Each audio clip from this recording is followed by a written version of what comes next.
हमरा हेमंत सोरेन भैया के जितावे के बा, सीएम बनावे के बहो।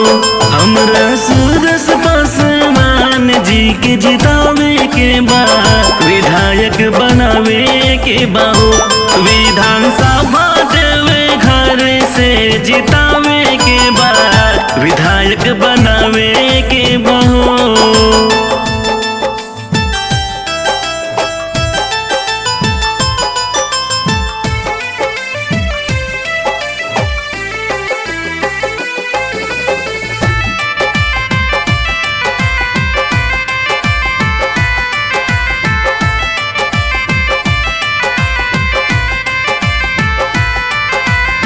मैया सम्मान मिला आवास हो, बिजली बिल माफ भइल हो यार खास हो।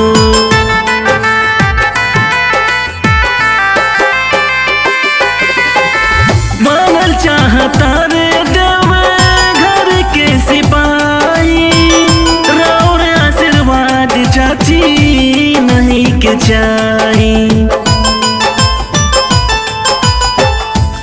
अब की जीत के परचम, अब की जीत के परचम हमने के लहरावे के बा, विधायक बनावे के बाहो। विधानसभा देवे घर से जितावे के बा, विधायक बनावे के बाहो।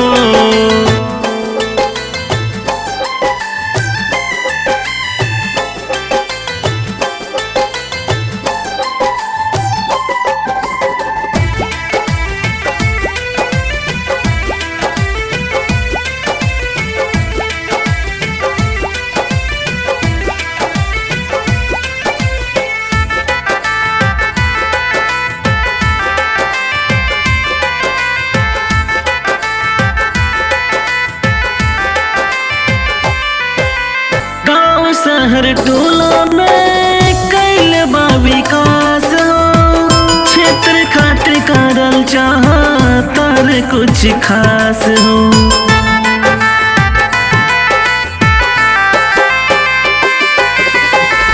सुरेश पासवान जी हवे लाखों दिल के धड़कन हो, बने विधायक बाटे नीसू के मांग हो। ईवीएम के 3 नंबर पे और ललटन छाप पे जाके सीधे बटन दबावे के बाद, विधायक बनावे के बाहो।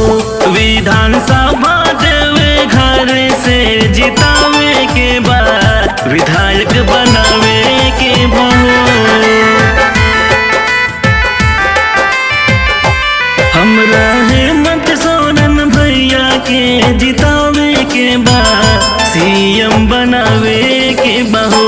हमरा सुरेश पासवान जी के जितावे के बा, विधायक बनावे के बहो।